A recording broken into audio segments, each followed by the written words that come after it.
are seeing people based on what their post-it says, and you're treating them accordingly. Okay?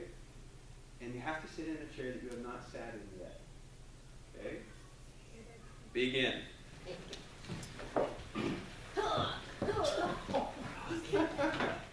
You have to sit in the one you identify. You gotta get up. Get up. Hey, what are you making? Get up. Hey. Oh, this is so much more fun. No. You can sit on. Okay, fine. Sorry. Okay. All right. We're about to start a fight. You've lost control, Dave. All right, go ahead and have a seat. fighting you. Go ahead and have a seat. Claudia, come on over to another spot. In fact, I'll go ahead and invite you to go back to your original seat. I told you you were going to stay there the rest of the day. But as an introvert, I'd hate it if they told me that. So go back to where your original seat. Go ahead and head back to your original seat. We're gonna unpack this a little bit. Wait a second. I changed out your chair with mine. Oh, wow. That's what I'm dealing with here. I actually have to think like a chess master. You got rid of my chair. All right. Oh, sorry. Grab one there and pull it back in. Oh, I'm good. All right. Let's unpack this for a second. Was this absolutely silly, to some extent pointless? Sure. But is there a deeper lesson involved in this? Was this a little bit more complicated in finding seats for everybody when we really act according to the roles that people saw? Did it make things easier or more difficult? More difficult? Okay. Did it take a little bit longer than if we just said everybody find a seat? Yes. I assume with you, you would have looked for ways to kind of help everybody find a seat and you get done. We'd move on, right? All right. Some of you did a great job caricaturizing the whole thing and getting into a nice little fight there and just you really made it entertaining.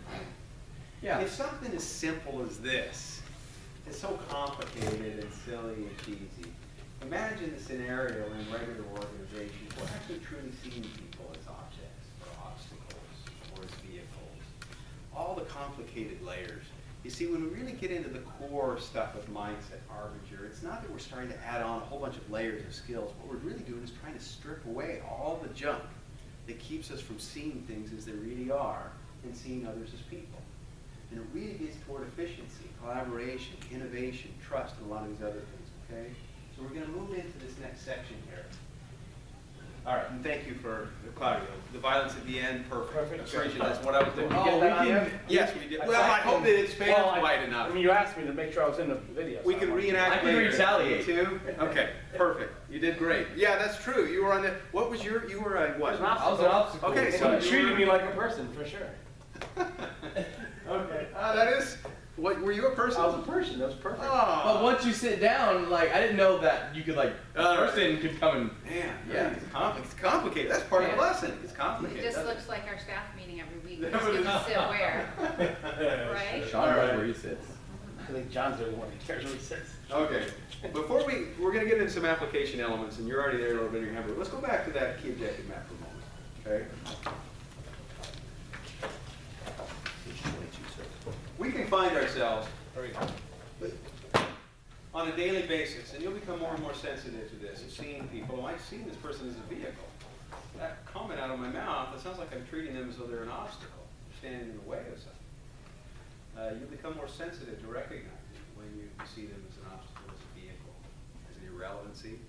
How often we're treated, or we treat others as irrelevancy. Sometimes we don't even think about it, because oftentimes what's scary is when somebody's an irrelevancy to us, we don't even see ourselves treating them as an irrelevancy.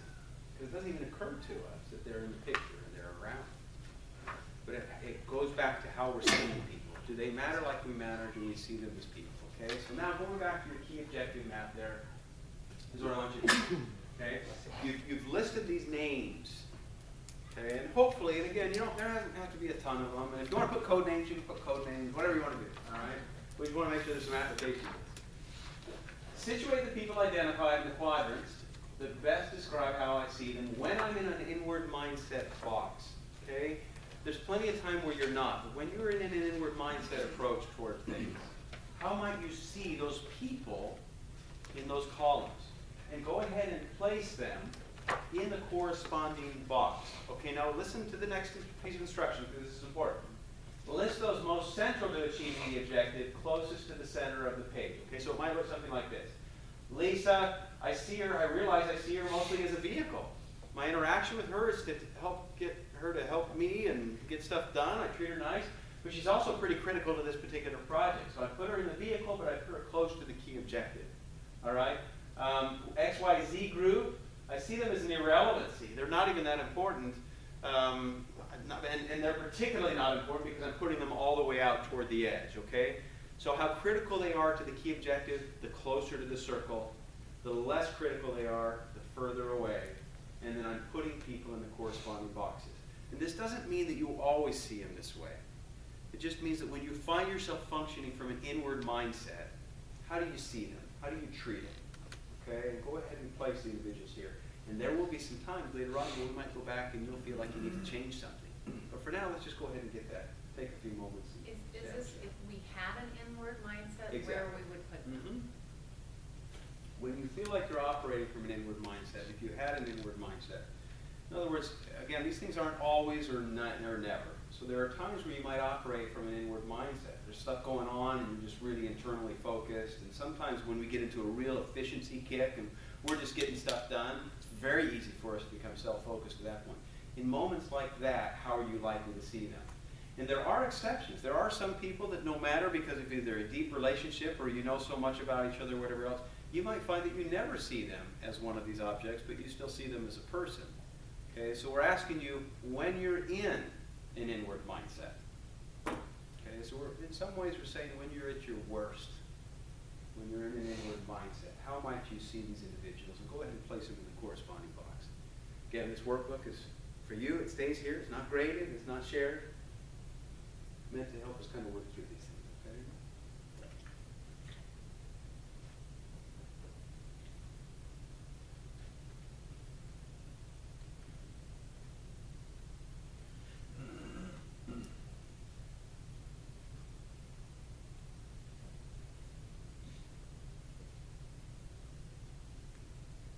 Obviously, we want to let's be honest with ourselves. But by that, I don't mean to really truly assume the worst of yourself either. We're all susceptible to this. So when you're in an inward mindset, where might you put the individuals? Okay.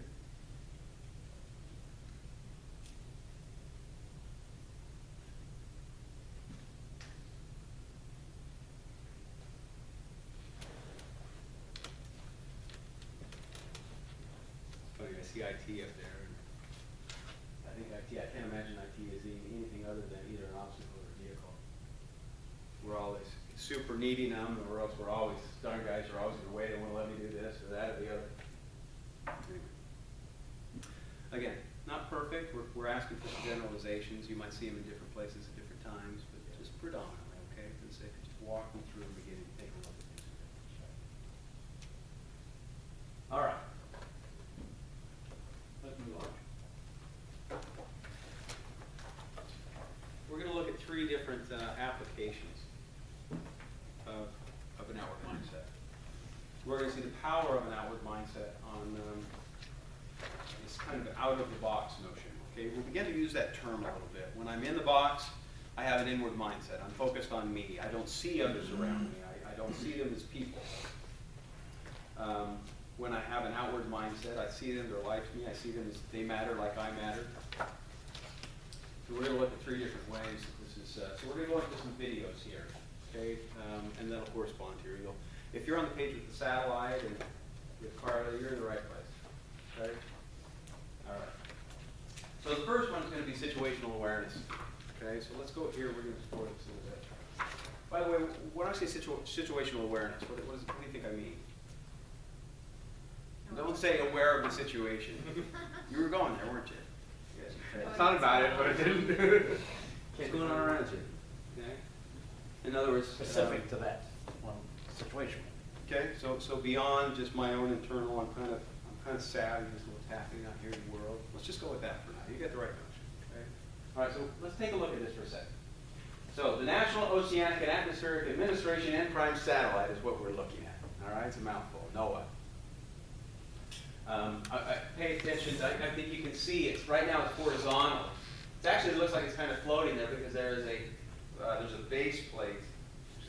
There's a base plate over here on the right side that's holding that, and then that base plate kind of goes like this, and it stands up further. Okay, so right now it's kind of in a docking mode, so it's laying vertical.